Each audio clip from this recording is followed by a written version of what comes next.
All right, footy is back, or at least footy is done for round 11. I'll tell you that. I can't believe it's round 11, Alex. This is just silly. Anyway, g'day. I'm 90s West Coast Eagles legend Brett Heady. Wait, no, I'm Jaymz Clements. My ears don't stick out as much as Brett Heady. Oh, I love Brett Heady. That's rude. Brett Heady was a dude whose footy card you had 87 times. Why do I have so many Brett Headys? Can I not have this many? Who wants to swap a bunch of Brett Headys? I'll give you 7 Brett Headys for 1 Philip Matera. Then you've got 87 Marcus Ashcrofts as well. Anyway, g'day, I'm Jaymz Clements. This is the AFL Today Show. This is the Round 11 wrap show. And joining me for it, because Stats Boy, he died in a grease fire, I reckon. I think he is dead. He might have actually died. Maybe we shouldn't joke about it. I don't know. Either way, joining me for the Round 11 Done show is local weirdo, Foot Enough, Swans fan. You can barely tell. No, right? Hat, shirt. What is it? Yeah, hat and shirt. Jersey. The shirt was intentional. The hat was pure accidental. I just picked up the first hat on the way out. It was that or a Yankees one. It's Alex Donnelly. That's who he is. You can hear him on Football Today as well. Yeah. We are going a little bit early today because, I've got a gig to get to, but also these last 2 games are overlapping and both are done. Yep. Basically. You'd be shocked. The Crom are absolutely smashing the Eagles at home. And we have, if St Kilda were to pull off the comeback here, they would have to kick more goals than they've kicked so far this game. So in 13 minutes left in the game. And they've just missed another one. Fantastic. Yep. All right, but footy is back. What a round 11 it was, Alex. Yeah, it's great. Geez, it started off pretty awesome for your team. And then, boy, did it devolve in a lot of sooking. Yes. Time wasting. The Pies get another draw and they have a big old sook. Yep. It's pretty funny. The umpires, though, will be probably a bit of a point of contention for the rest of this week. I think there weren't many games that didn't have some sort of weird umpire intervention. It was a high level of frustration on Thursday night. Yep. Even yesterday's GWS Geelong game, which was an absolute belter in the end, had some really weird umpiring. You're like, what is going on here? That came after I took the squid to the Carlton game as well, and that just devolved into, is someone going to run on the field and just king hit an umpire? Because I'm not going to put it past this Or just crowd. steal a whistle. Anyway, what else? Is anyone else near Sydney's level? Not right now. Nope. What, 10 points in front or whatever it is at the moment on the ladder? 2 games. 2 games up. Yeah. And the Giants, they got a bounce back win against the Cats. Yeah, that was a huge win. The tsunami feels like it was back. The Suns travelled south. They're a hot weather team. Yeah, so the fraud watch was well and truly back. Me yelling about Darwin isn't real. And Ben Keith's hair is just psychotic. Yeah, it's great. And what is it here? They're in Adelaide, yeah. Bodies and barrels. Yeah, yep. Ben Keith's. I'm just saying. Maybe look into that. Anyway, fraud watch the top 8 teams as well. 100%. We've got a lot of frauds here, I think. Well, it's also it's in Tassie. Is it real with Port Adelaide? They were very Nothing in close Tassie to is fraud. real, remember? Nothing in Tassie actually happens. Well, especially when the crowd doesn't turn. It's North Melbourne. I don't care. That is shocking gear too. Anyway, should we do a ladder check? Yeah, we might as well do that. I think we better ought for to. you this week. I'm feeling much better about my week because, I don't know, the Blues won. Yep. And they're sitting the 8. So this is presuming that Adelaide win and the Melbourne Demons are about to win. The Demons are going to win. They're about to go 60 points up. Sitting at 10-1 are your beloved Sydney Swans on 40 points. That is 6 points clear of Essendon, of course, who are the best team in the AFL, if you listen to the AFL media. Also, the percentage of 150.1. It's the Swans' percentage is set for the rest of the season. So if it comes down to teams that have won the same amount of games, which probably won't happen, the Swans are going to come out on top. The Brom Rays are at least over 100, which is good considering they're in second. 8-2-1, which is chaos. Below them, you have just by themselves, did it even happen if it happened in Tassie? Nope. The Port Adelaide Power. They've got the power to win over the Roos apparently just. It was a little bit sketchy there earlier. We'll get to that in the wraps. Then we have 2 teams on 7-4. It was the 2 teams that played on Saturday evening rather. GWS and Geelong. Yep. Both 7-4. Then you have the hilarious Collingwood Magpies who have pulled off the very rare 2 draws in a season to completely negate the advantage of having a draw. Yes. So that is now essentially 2 games for 1 win. They're still unbeaten since round 2, the Pies. That is nuts. They're 6-3-2 and in 6th. My beloved Carlton are 7-4. Yep. Also on 28 points. We are, however, the lowest ranked of the 7-4 28-point teams. Well, Melbourne's about to jump over everyone and be Melbourne's going to be 5th in about 7 minutes. Carlton 7-4 with a percentage of 104.9. Yep. Freo in the 8 at the moment. They will not be in the second. Melbourne will be 7-4 as well. Yep. Basically, you're sitting up there, as you mentioned, in 5th ahead of Geelong. Then the Gold Coast Suns. Ooh. Still 0-5 away from home, 6-0 at home. I told you, warm weather team. Simple as that. The Bulldogs, the line of demarcation in the AFL has never felt more real. Yep. The Dogs are 5-6 after, what was it, Thursday night's loss. Yep. Losing more players. Aaron Norton got hurt, but apparently hasn't done his ACL. Which 4 to is 6 weeks. wild, given that angle the knee was horrible. at. It was gross. But no ACL done, which is very good news. But they are 5-6. They've got this incredible percentage, 121.3. But It's because they beat Richmond by 100 points. exactly, they still stink. Yeah. Apologies, producer Gerald, who was the world's biggest Western Bulldogs fan. You then have the Brisbane Lions, who are also frauds, who are 4-6-1, having just lost to the team below them, who are 13th. Hawthorn. What about their percentage? Hawthorn's percentage is 82.8. I don't know. I'm no math magician, Alex, but that sucks. Adelaide are 3-6-1. They will be 4-6-1 after this. They're going to be. They'll be 12. They'll be jumping ahead of. I reckon they'll get ahead of Brisbane on percentage here. You reckon they're going to boost it by 11 percentage points? It's currently 65-16. They are smashing them. Anyway, Adelaide will be bumped up there. Then we have St Kilda, who will be 3-8. Yeah. West Coast will be 3-8. Yeah. The West Coast have a percentage of 77.1. Yeah. And the execrable Richmond Tigers. They were good. They fought hard. They fought hard. Honourable loss. At least was honourable. It's the hope that kills you, though, isn't it? It's always the hope that kills you. I don't think any Richmond fan logically expected to get that close last night. That's half the problem. You're like, we put up a fight. Man, it would be nice if we won. Yeah. And then languishing in last because they're horrible at football is the North Melbourne Kangaroos, led by master coach Alistair Clarkson, apparently. Or as we call him around here, Alistair Clarkfold. Gross. Positive. They're not going to lose next week, Jim. Interesting. They have the bye. They have a bye. There you go. The line of demarcation is real, though. It feels like every team above the Western Bulldogs could beat each other. Yeah. Right? Yeah. Apart from Sydney. It's basically Sydney and then everybody else. Then you get to the Dogs and it's like just the nice creamy middle of the AFL. I reckon you could go down to Adelaide even, and I reckon they could do it. So I reckon you could go from 2nd to 14th. Right. One little thing about the Swans. The dominant. Like, let's lead at the top with this one. They're 10-1. Yes. What happens when you start 10-1, Alex? I think the last couple of times the Swans have started 10-1, they've played in the grand final. Well, 21 of the past 25 seasons has featured a team that's gone either 10-1 Really? or 10-0.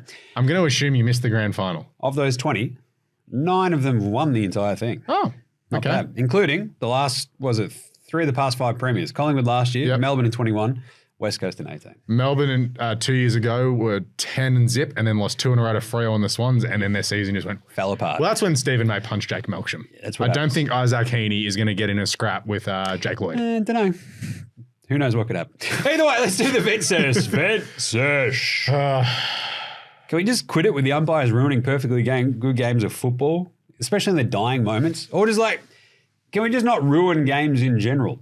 I'm going with games rather than the dying moments because I feel like we yell about the umpiring and get angry about the umpiring, but it's also they are professionals who are paid, I believe they're paid well, not a full-time great wage yet, but it's also you are professionals in the highest league in the nation and you're bad. Yep. Like there's got to be, we talk about players when they're out of form and there's big articles written about them. They get torn apart on the TV shows.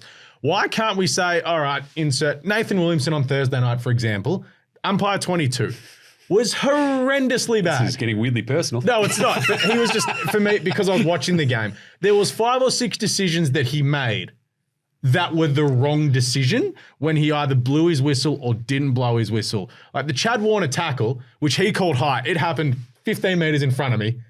No, it was not high. He's paid that, and then the 50 because Chunley's like, oh man, look at the scoreboard. Like it wasn't dissent or anything, but it's the double down factor, and then it's you consistently get them wrong. At least so with the Collingwood Freo one, which is obviously the biggest talking point. By the letter of the law. But they've shown 5 times this morning that there's been 5 separate times it's been paid this year. Justin Longmuir was like, hey man, I've seen it happen. Yeah. And Craig McRae's like, what? Never happened under my watch. But then it was proven that it had happened in a Collingwood game earlier this season. So I think for the vent sesh, though, the entire approach from that was that it felt like the umpires had just gone. I think there was a moment just before that where Steele Sidebottom had just acted like a bell end to the umpire. To umpire Nichols. And basically he was like, all right, I'm just sick of this. Gentlemen, I am sick of this. Do not do this again. And then they do it. But that's tipped you also, over the edge. I don't It's mind kinda that. If funny. you're like, if you do this again, if anyone does this again, it's a free kick. And like by the letter of the law, it's naturally a free kick, but it's also like reading the room. And sometimes like they're just getting up and they're throwing the ball like in the vicinity of the umpire. But when I'm like, producer Gerald, for those watching, is the umpire. And I'm just like, hey, Jim, here's the footy. That's just, I'm fine with that being a free kick. Yep. And Anyway. Nick Dacos realised it. It was ridiculous. It sucked. Just at the same time, just don't, I don't know, help or hinder and, you know, basically decide games. That's all we ask. But I know people go, oh, you can't yell at the umpires. Without them, we don't have a game. It's like, well, yes, we can, because we hold them to a standard that we expect. And it's gone downhill so badly this year. I'm pretty sure all we ask for is consistency and like pretty half-decent interpretations of the rule.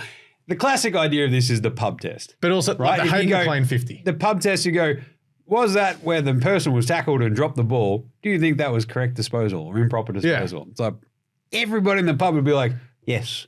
And the umpire was like, oh, I reckon play on. You're like, come on, what are we doing here? This makes no damn sense. You're breaking my heart. There was also a great one where I think in the Carlton game, Zach Williams going back with the flight of the ball, perfect spoiler, actually like happened right in front of myself and the squid, where the closest umpire was like, no, that was all good. And the middle umpire was like, he chopped his arms. And then they showed the replay and he didn't chop his arms. It was the perfect spoil. So, all ball. That's he what went I mean. bang! Like, I love the 50-metre penalty for obvious reasons, that it was a goal to the Swans and that. But it's also like, it absolutely wasn't a 50. He could not stop his, I think it was Vandermeer. He couldn't stop his momentum. And everyone's like, oh, the Dogs would have had a chance. Like, well, no, McLean still would have wasted 30 seconds anyway. But still. Yep. Anyway, weird one. Just sort it out, AFL. Please. I hate, there's nothing more I hate talking about than umpiring. Anyway, let's do some game wraps. Let's go. Game wraps! Go quickly. The Sydney Swans, 102-88, beat the Bulldogs. You were there, Alex. Yep. Take us through it. The Dogs, they got the jump on the Swans. So for the second week in a row, the Swans were like, we need to start playing football. So that could be something that teams could see early, that the Swans are very, very slow to get into the games, and they've conceded the first, 4 or 5 goals in both games. But for Western Bulldogs, I believe the Dogs should have won. They were the better team on the night, but once again, didn't take advantage of everything. Another night, they've dominated just all the stats, but they didn't win the game. They had most possessions, most shots on goals, most clearances, most inside 50s, and they've lost. 12-16 to 16-6. There was probably 4 rush behind, so that's 12-12. But it's like you missed a couple of sitters and the Swans just took advantage of their opportunities. Like 16-6 says that scores from intercept is where the pressure gauge is for the Swans. They scored 68 points from intercept compared to 47, and 75 tackles to 54 was the big difference. The pressure from the Swans, despite not playing great, was just elite all night. There was just, we're going to outwork you and win this. But in saying that, Norton's knee injury, the concussion to Richards, who was probably best on ground at halftime, absolutely killed them. Scott, it was in the first 3 minutes. Those things happened. That's unlucky. If I'm a Sydney Swans player, I would have stopped kicking it near Liam Jones. Just a thing. It felt like he took 15 intercept marks at one point. It's just like, Liam Jones, okay. But for me, Chad Warner, he got angry in the third quarter after that horrible holding the ball decision. Probably took mark of the year, of the week, of the month. Kicked 4 goals, had 25 touches. He got 3 Brownlow votes, and everyone just like, hey, he's the guy. Like, it's one of them. If Heaney's not playing well, Warner steps up. If it's not Warner, Errol steps up. Of note, Errol played 124 of 128 minutes. His aim is to get to 100% game time. He had 1 rotation all night. Awesome. And he just kept running up and down the wing. Just cutting laps, bro. Just cutting laps. It was ridiculous. Also, we've called it the Jamara game. He had one of those nights where he had the sticky fingers, but he couldn't convert. Yep. But there was just times he's like, I'm Jamar and I'm just going to win this. And he's tried to do it. And same with Sam Darcy. He has those games where the ball just literally looks attracted to him. He's just like, oh, I've got the ball. Yeah. That was cool. Yeah. I really didn't even try, but it just landed on me. He just puts himself in these great positions and he's a freak. Yep. Treloar had 30. Yep. Bont was pretty good. You didn't really notice Bont at the ground, didn't kick a though. goal as well, which is like one of those Bont games. You're like, just the impact. It's just that little bit lessened. Still 5 clearances for him. I think 6 for Treloar as well. Day one centre clearances 16-8, and this came despite Grundy dominating the ruck. Overall, the ruck was 51 hitouts to 34. But Grundy got the better of English, even though he gave him that love tap at one point. Yep. Anyway, good win. Swans need the bye. They were cooked in the last quarter, just like against Carlton. But hey, they're 10-1.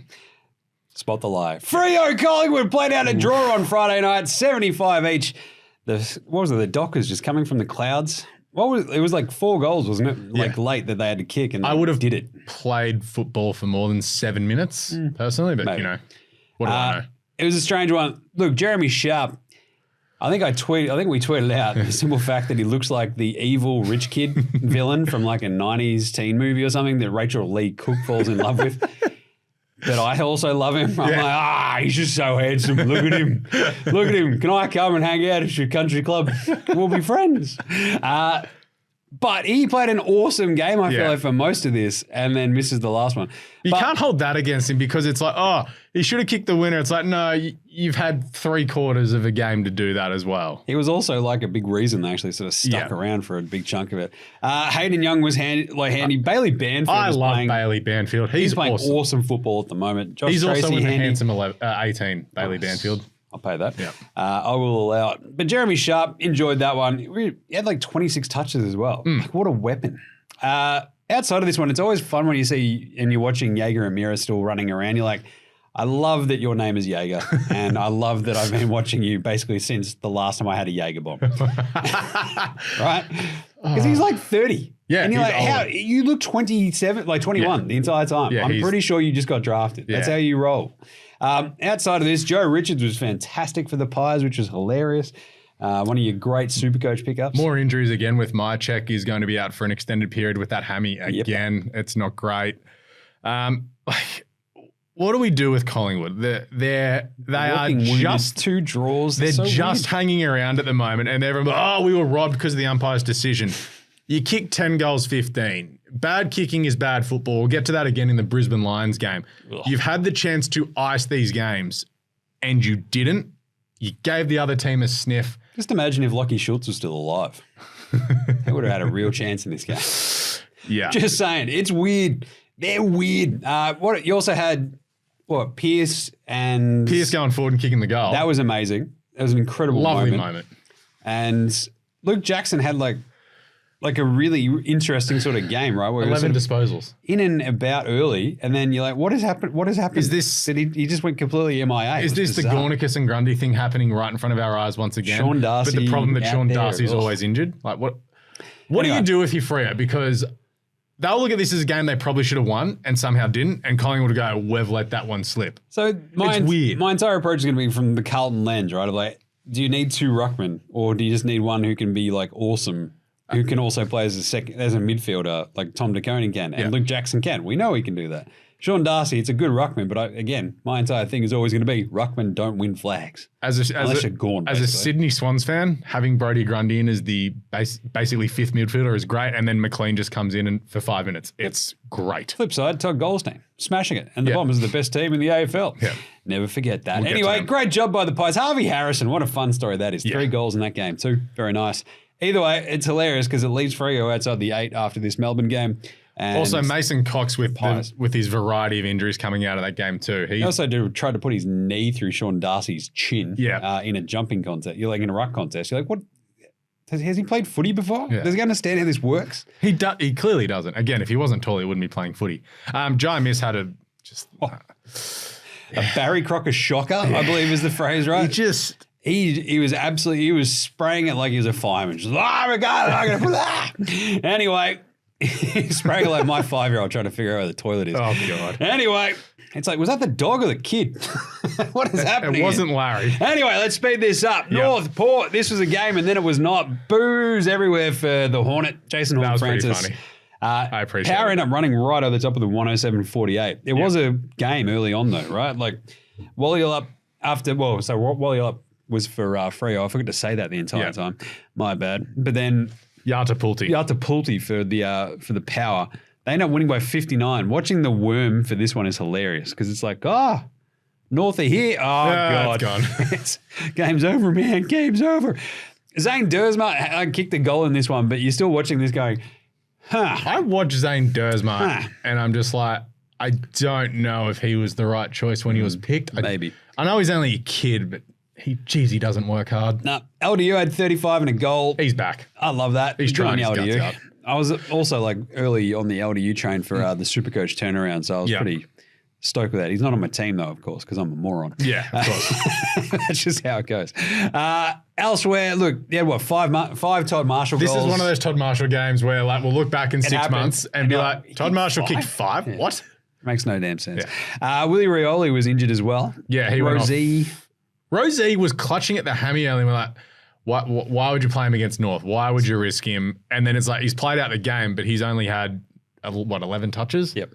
Or something. And even Butters didn't really do. I know he kicked 2 goals, but he's only had 19 touches. Like it was one of those games where it's good for Port, where it's like, hey, our stars don't have to dominate this game, and we're going to win. Yes, it's North, but they can play badly, and we're still going to win by 10 goals. It was just a strange game as well. Like you look at the way like Zach Fisher's getting 32 possessions for God's sake. It's his role, right? Yeah. He's sort of just taking back over what Sheasel was doing earlier in the season, and Clarko Ball is just he's one step ahead.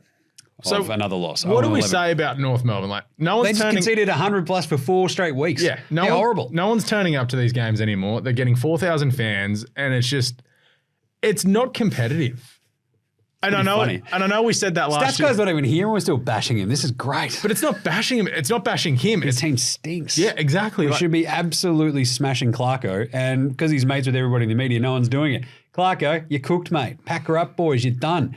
I know it's going to cost you an arm and leg to cut him loose, but geez, like you can't cut him loose just yet. I understand it's impossible to be worse than what they are. But you watch their games, you're like, what is he actually instilling? Because there's like so little competitive nature in some of these games. You're like, this is shocking. Like they have bits and pieces for 10 minutes while they'll show something, and then it'll drop away for 15 minutes.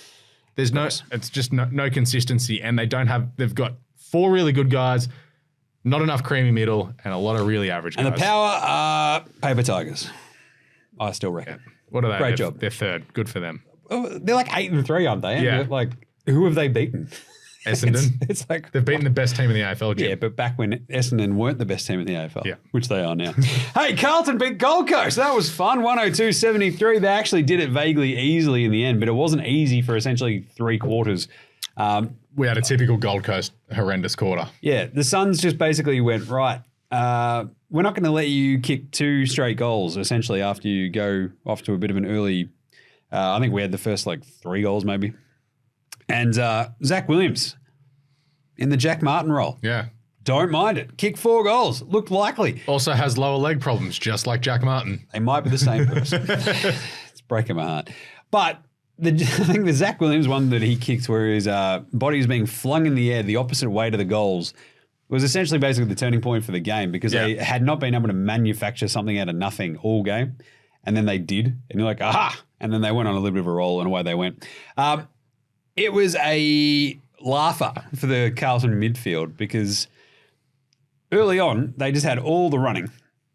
It was disposal, where they just completely smashed them. They were winning the clearances pretty handily as well, and they weren't making them pay. And you're like, this is definitely going to come back to bite them.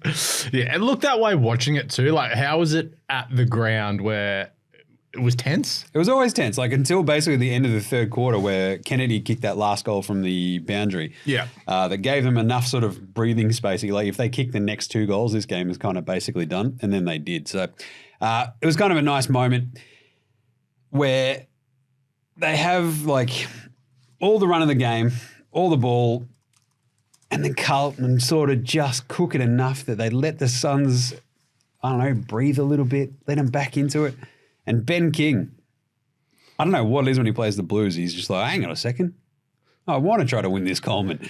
Blood at your nose, Charlie Curnow. Charlie Curnow's up the other end. Well, I want to win it. But the biggest Charlie couldn't kick straight. He was horrible. His radar was gone. Well, to be honest, look, he had a couple of pretty good ones, but he had a couple of Barry Crocker shockers as well. But look, the biggest point of concern for me probably is just their inside 50s, and a lot of it's to do with Sam Walsh. I love your Warper. But wow, his kicking is not great. No. Not great at all. Been, though. And it's just, he had 1 million touches. He had 32 touches.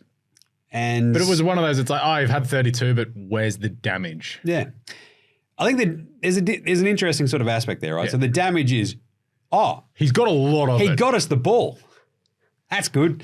But then if he's using it and turning it over, it's not great use of it. It's like... He had 3 clearances. It's like... but who would you rather? His 32 or Chad Warner's 25 on Thursday? Ooh, obviously Chad. Yeah. But I don't know. He was still very, very, very handy. It's just like these inside 50s where he's just like, blah, blah, like just every so often. It's like it's 2 for every 4 shocking ones. He's got 2 good ones. So it's a weird bit of balance, but I don't know. By the time the end of the season rolls around, he should be right. And then it brings up the argument, who would you rather, Rosie or Sam Walsh? And it happens every week. And now it's like this week, Sam Walsh is winning because they won. But TDK, Tom De Koning, out there by himself. It works. I love it. You know me. I've been yelling about this from the get-go. When Pitto plays, God, love him. Like, he's awesome. They're just not that great with him, right? No. And TDK just had, 25 touches, 10 clearances, 27 hit-outs, going up against Witsy, who's a weapon. Witsy's a beast. He's a big boy. He's awesome. And it was a really fun one. The Suns, it's just so hard to read anything on them, right? They're away from home. Jack Lukosius could have torn the game open and just didn't. He missed a couple of ones. Yeah. They didn't miss any shots on goal, basically, it felt like, from half the game. And then they missed a bunch of them. And you're like, whoa, that's a bullet dodged. Yeah. Noah Anderson was really well held. Took Miller was really good in the middle. But they also had stupid, sexy Flanders as a laid out. And that really hurt. That sucked everyone. I'll tell you who was awesome. Mac Andrew. He's great. Dude is unreal. Like, you can't, if he's playing you one-on-one, you're like, what are you meant to do? His arms are like just giraffe necks. Like, you just can't get past it. The go-go gadget arms. Like Charlie Curnow, every time he like actually marked the ball is because Mac Andrew wasn't on him. It was like pretty crazy. That was a fun sort of back and forth as well between he and Mac Andrew, because Charlie did kick, 4 goals for. And I look forward to Mac Andrew playing on Jamara. That'd be fun. But good stuff. I don't want to whinge about the umpires, but wow.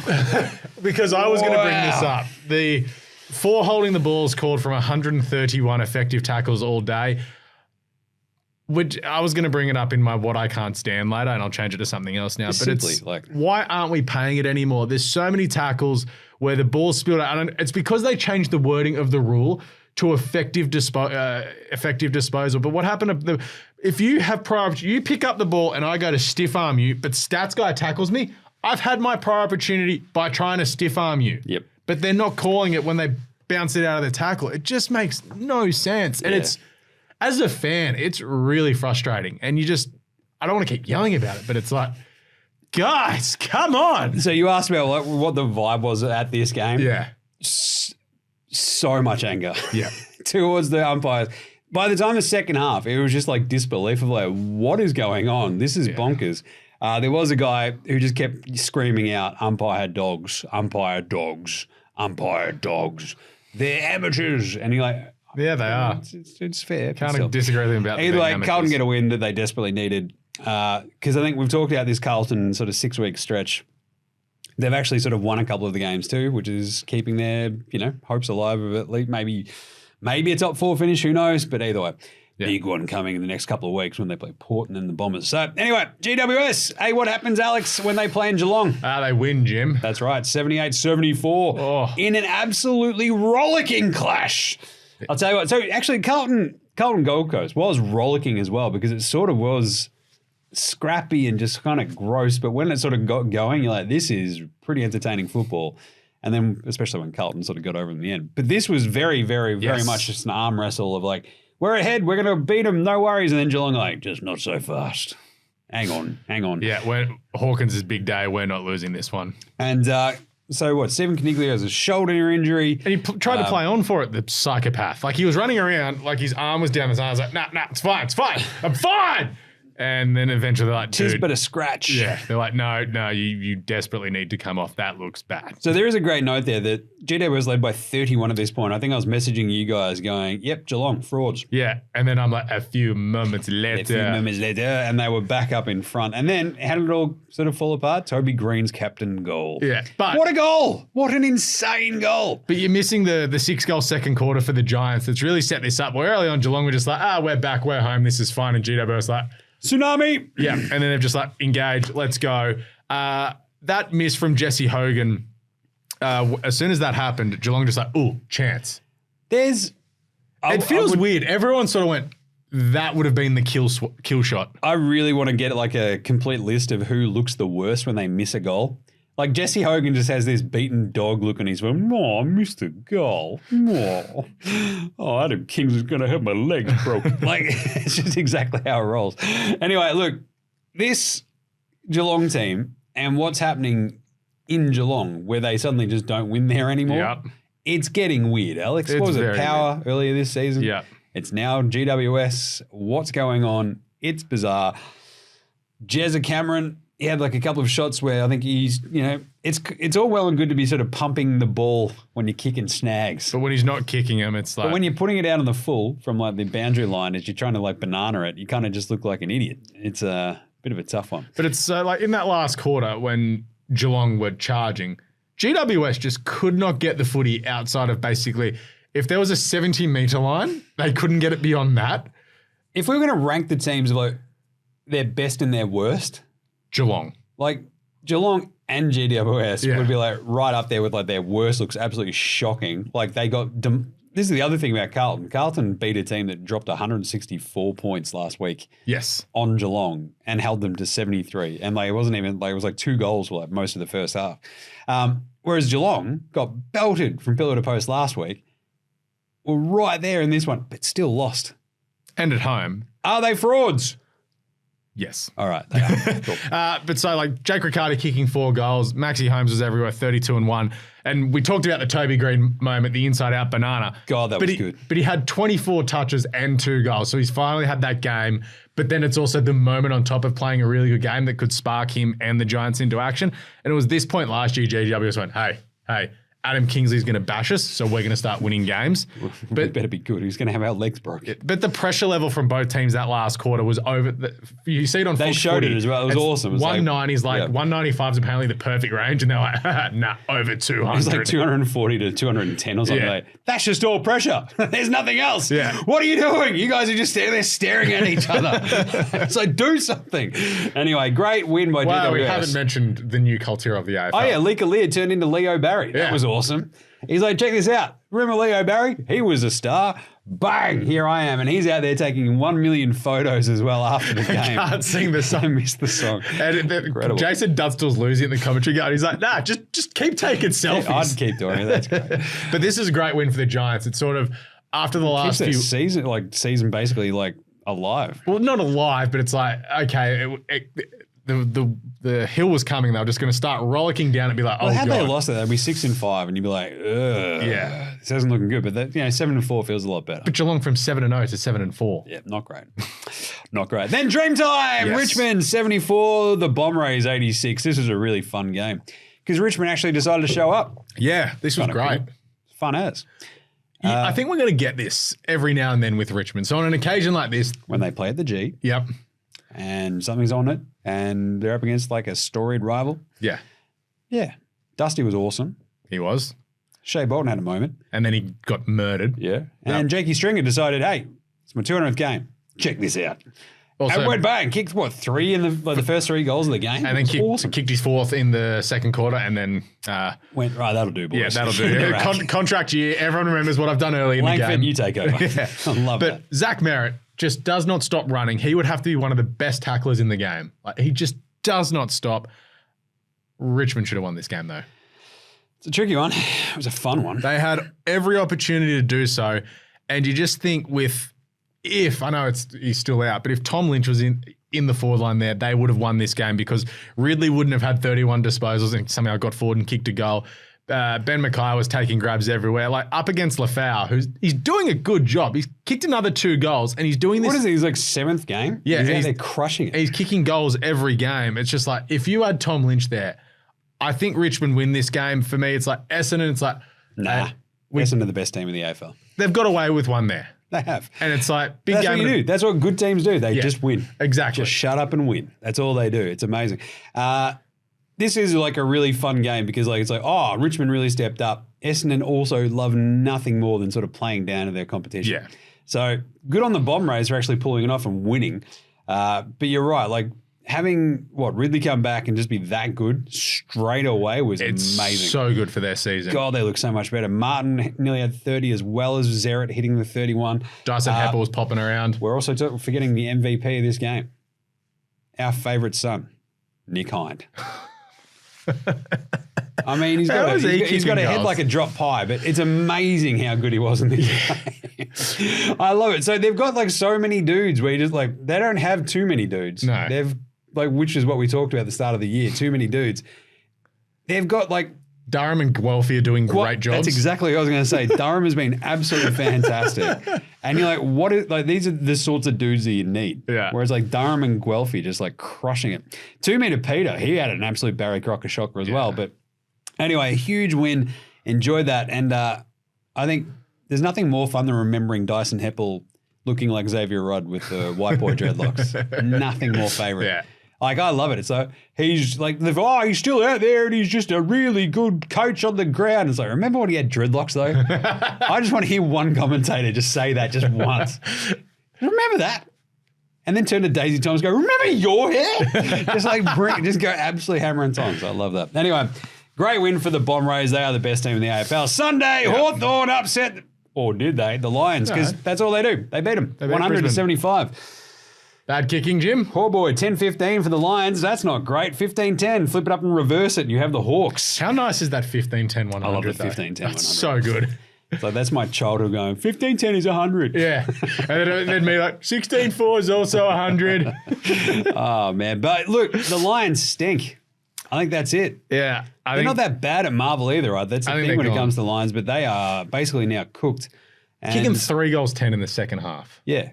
It's gross. They also have, they've not beaten the Hawks since 2019. Yeah, they've lost 4 in a row now. Gross and hilarious. But it's you have a look at like the stats of this game and you see that Lachie Neale has 29 touches. He's one of 4 Lions to get more than 20. 7 Hawthorn players had more than that. And watching the game, it made sense because the Hawks were just running everywhere. Jack Ginnivan, I don't think I've seen him play a better game. He was unreal. 22 touches and a goal, but it's the run and the pressure. It's him buying into this system. Well, him also just being there around the ball makes basically everybody on the other team go, there's Jack Ginnivan. God, I want to punch him in the head.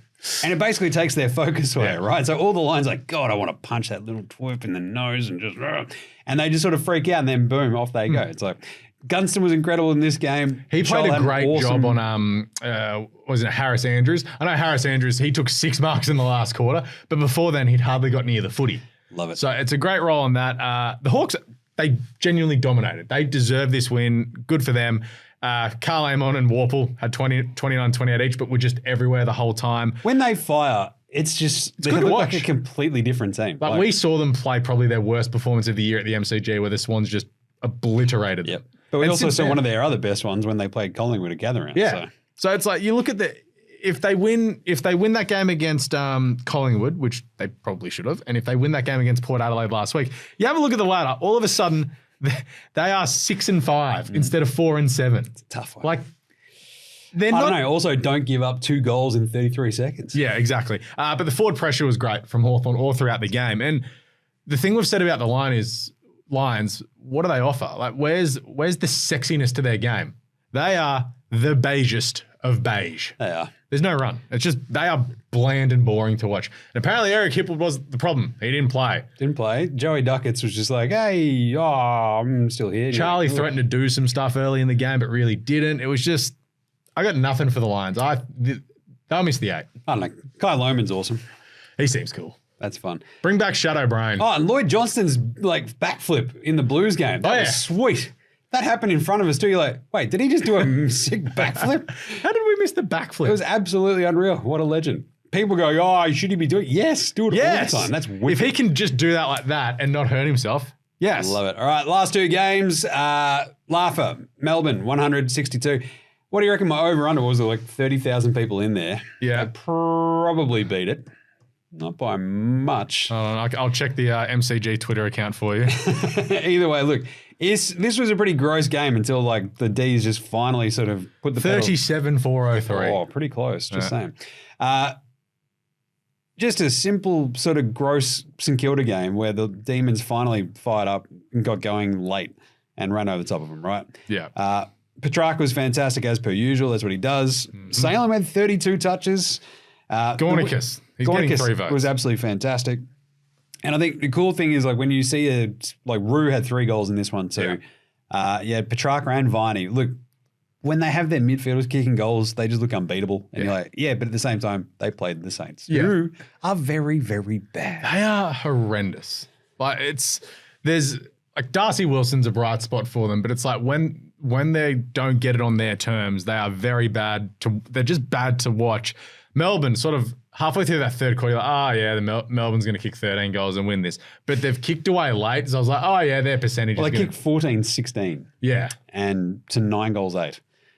That's, look, I'm no math magician, but when you almost double up the amount of shots on goal as the opposition. 4-8 at quarter time to not much. So it should be like, it was game over at almost quarter time, and then St Kilda sort of had a sniff halfway through the second quarter. But you're just watching the game, you're like, the D's are going to kick away and win this. Like, I know Wanganeen-Malira had about 700 metres gained, so he's trying his guts out. It was probably one of his better games for the year. But it's like, two dudes will do something. Jack Steele had a bunch of the footy, and then a bunch of others just like, nah, I'm good. It's weird. They stink. They're done. Back her up, boys. You're done. Whereas Port, you mean St Kilda. Sorry? You said Port. Oh, Port, did I? Yeah. Yeah, Saints. I said pour it out. Oh, sorry. Pour one out for the Saints. Or Euro Rock. I think I put That's right, that. Euro Rock. Yeah. And look, it's still really tough to sort of, like, these are the exact games they need to keep on winning. They're now 4th, actually, 7-4. Yeah, I told you their percentage boost. The percentage boost them over the top of the GWS Giants. So knocks the Giants down to 5, Cats to 6, Collingwood to 7, Carlton to 8. Still in the 8, boys. We're all good. Yeah. Either way, a lot of inside 50s, 67 to 41. The Saints stink. Fire Ross Lyon. And then finally, Adelaide are running right over the top of the West Coast Eagles. We're in the third quarter of this game. Kawana versus Walatij Marara. That's it. Yep. And it's not a great game. Adelaide are going to win this by 100 points. Josh Dawson, when he was out there going, hey, boys, Josh Dawson. Who the hell is it, Josh Dawson? You are losing it. Josh Dorsey is actually a political journalist in the USA. He used to work for the Washington Post. Yeah. He was the one I had a chat with one time. He was like, got me on the idea of Outback Takehouse for NBA Australia. Yeah. Because he's like, what do you mean you've never been to Outback Takehouse? Yeah. I'm like, steakhouse. I'm like, what is it? He's like, it's an Australian restaurant. And I'm like, no. got nothing. Is this and like then how he broke down every menu item. I'm like, I've literally never heard of that. What are you talking about? Is this like how everyone thinks we drink Foster's? Yes. Yeah. Exact same vibes.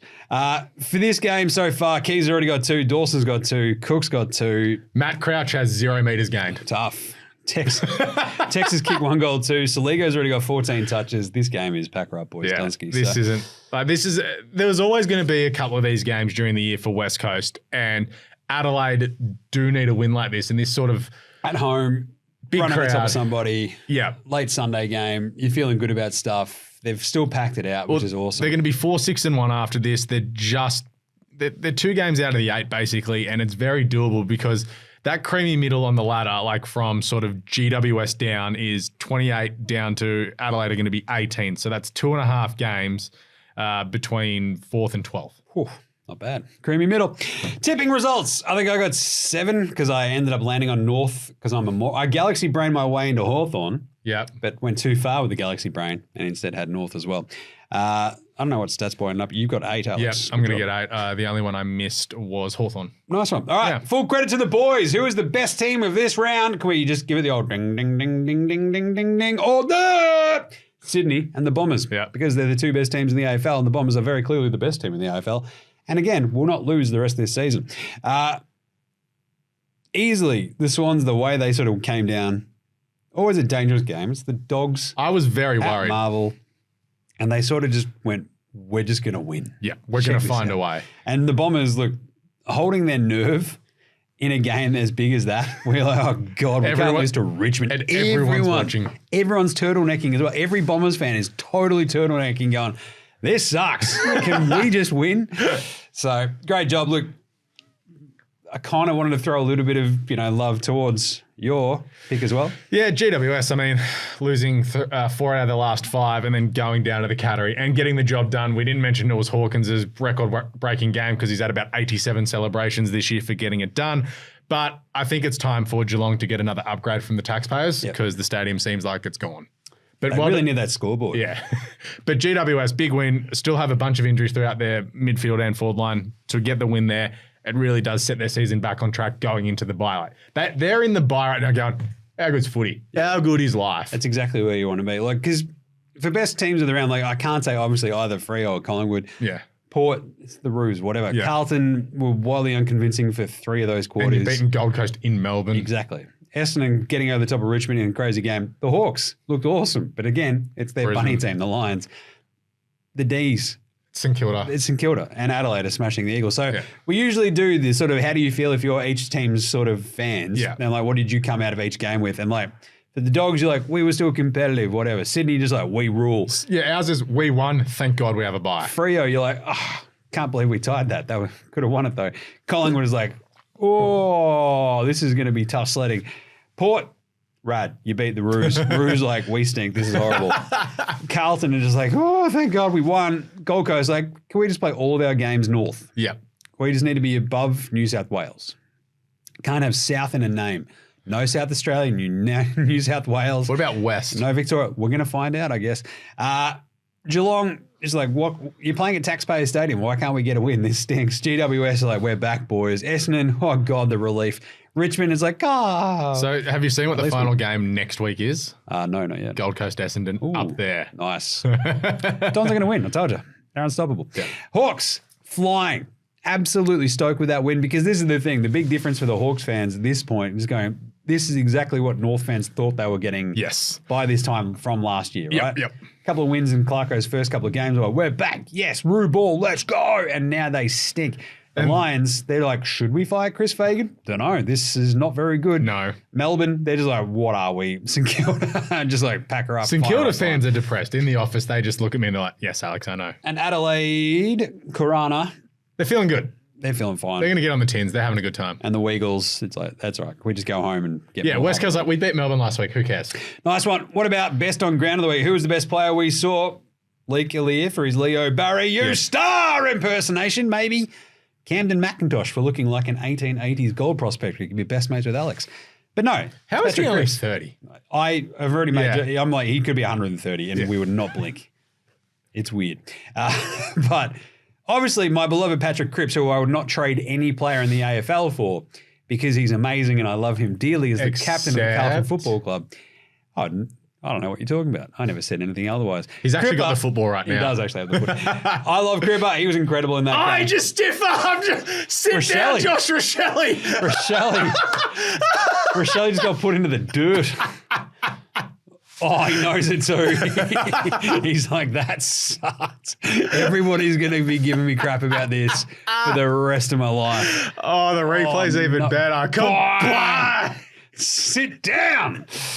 Woo. That couldn't have worked out any better. Anyway, Cripper was incredible this week. Maybe Harley Reid actually makes a late run of this. And for you, Alex? Chad Warner for dead set grabbing the roof, taking that mark right in front of me for kicking 4 goals and just going, I'm just going to absolutely win this game on my own. Love that. Old mate, no mates. Obviously the umps in that Carlton game, there was a lot of chants. I can't say the words. Yep. Even like my 5-year-old son was like, are we going to join in? I'm like, I don't think that's setting a good example for you, buddy. He did look happy with his hot dog that you sent in the group chat. He deleted a hot dog and half a bag of twisties and an icy bowl and like most of a bottle of water and had a great time. So you have to mortgage a house again. I do. Please send me $200. I'm just going to steal it from Alex's wallet in a second. Who's on mate? No mates for you. Bevo. No one turned up to his press conference. So this was overblown to a degree, right? Because everybody had been... Oh, no. I saw some idiot from a radio station today yelling about it. The Swans presser had gone late and then everybody had just gone there to chat to the players who were in the rooms. And Bevo, who plays for a Melbourne team, had one dude at his presser. But it's because Bevo apparently turned up early. The Swans meeting goes a bit late and... all the media people from The Age, the Herald Sun, wherever else, are getting interviews with players because it's the rare time you get access to the players. And they're like, yeah. And then Bevo's like, I guess, yeah. Oh, righto. Yep. And it's like, okay, but relax. It's broadcast live onto TV. So I'm sure someone's sitting in the office here in Melbourne or somewhere. Tappa. Exactly. So it's not like you're getting any gold that no one else is going to find out. It's like, oh, yeah, we'll just get old mate back in the office to blog it. Whatever. Why I can't stand... Had 2 amazingly beautiful days here in Melbourne this weekend, and neither of them involved an open roof at Marvel Stadium. Is this where I tell you I was involved in an open roof on Friday night? So you had an open roof for the soccer. Yes. On Friday. Which, curiously enough, bracketed a Thursday night football game at Marvel, and then 2 games Saturday and Sunday for beautiful days outside. I figured out why they don't open the roof. Why is that? Seagulls. There were a lot of seagulls in the soccer. There were so many seagulls. Same time, just get a couple of peregrine falcons and away we go. That'll fix it quick, smart, just saying. But yeah, there was a lot of seagulls. And the thing was, it wasn't they were just on the ground. They were flying around the crowd, dive bombing at chips, and it was Hilarious. Open the roof. Just what are you doing? Just open the roof. Like, it was so beautiful, like Saturday afternoon in Melbourne. Yeah. You're like, this is a waste. Even What are we today. doing here? Same with today too. But also the inconsistency of the umps, I can't stand it. Like, the inconsistency is the thing that kills you across the board. Obviously, it's been a brutal round. And also, I just don't want them really deciding games. So, anyway, yours, Alex. Overlaps. Jeez. So we had 2 games yesterday, started the exact same time at 1:45. Then we got the free Geelong and GWS game on its own, which was great, which then led into Richmond and Essendon being on its own. Loved it. Then today, at some stage, all 3 games were overlapped. So I watched the finale of Hawthorn and Brisbane, which means I missed the first quarter of Melbourne and St Kilda. Yep. By the time that the second quarter of Melbourne and St Kilda started, the halftime, Adelaide and West Coast had started. So there's all overlap. You can't just watch the footy. So I've literally missed a bunch of Melbourne and St Kilda by choosing to watch Hawthorn and Brisbane and Adelaide and West Coast. What are you doing, AFL? Figure it out. This isn't rocket surgery. Next week, Jim. Yes. Thursday night, Friday night, Saturday 1:45, Saturday 4:35, Saturday 7:30, Sunday 1 p.m, Sunday 4 p.m. What is that? No overlap. Yes, I understand we have 2 less games, but it's also like you could play the Sunday 1 o'clock game at 12:15, push the 4 p.m. game to 6 p.m. and have a game smack bang in the middle, and then somewhere else figure it out. Maybe Monday night football. Just do Monday night footy. Monday night footy. All right, very quickly then, SuperCoach Wash. It was a brutal week, I think. If you look at some of the top scores, there hasn't been too much great stuff. You had Connor Rozee. I got absolutely belted in this week. It was absolutely shocking. So C. Rozee, Noah Anderson, my beloved midfield PODs, absolutely shocking. So I started in draft Thursday night with Bonton Warner, 135, 144. I'm like, I'm home. There you go. I'm going to win this. Connor Rozee, 39. Stephen Canelio, 42. So Jack Lukosius, 51. Dacos is very good. We should have also just gone with Maximus Gornicus, I think, again. He ripped off 180. Jordan Ridley is back, 162. Chadley Warner had 144. Yeah, look, there's some really good ones. But Carl Amon had 117 as well. Crippo had 131. But look, it's like the sort of push down on some of the other big ones was tough to see. Like Caleb Sarong only managed 91. And even after a pretty good game, he's like ineffective disposals sort of put a, stymied Dawson's Sam on track for 200, Nice. by the way. Let's go. There you go, though. Is that it? Yeah, I think so. Joe Richards very good. He was. Enjoyed that. Yeah, if you had him, you're laughing with that price rise this week. Very nice. But anyway, there you go. That'll do it for AFL Today for round 11 for today. We'll be back on Wednesday with the Midweek Madness show, which will be very fun. Thanks to Alex for jumping on because Stats Guy died, apparently. Yeah, hopefully Stats Guy's all right. I'm sure he's all right. Just shooting out both ends, I think. It's all right. Remember to smash a like across all the socials to see us doing lots of fun stuff throughout the week, filling in all your footy gaps throughout the year. Power ranking should be up by the time you're listening to this too on TikTok. Very nice. Yep. So get around the YouTube, Facey, Instagram, TikTok, X for the AFL Today Show, as well as the Cricket Today Show, Cricket Today Podcast, as it were, Football Today Podcast, NBA Australia, NFL Australia, and hold all tickets for your GGs. Hell yeah. Subscribe, star, and like all those shows across your podcast apps and YouTube and gear. Get around them like Steve Alessio just missing a set shot under the roof at Telstra Dome back in the olden days. To beat the Sydney Swans. Colonial Stadium. Love that. Anyway, that's it. What a fun round. Yeah. We've got buys next week. Jeez, that'll make it a little bit easier. All right, we'll catch you later this week for more AFL Today. Until then, look after yourselves and remember, footy's back. If you like this show, make sure you check out all the other shows on the Sports Today Network, from the AFL Today Show to the Cricket Today Podcast, the Football Today Podcast, as well as NBA Australia and NFL Australia. With Sports Today, your sporting needs have never been easier to cover.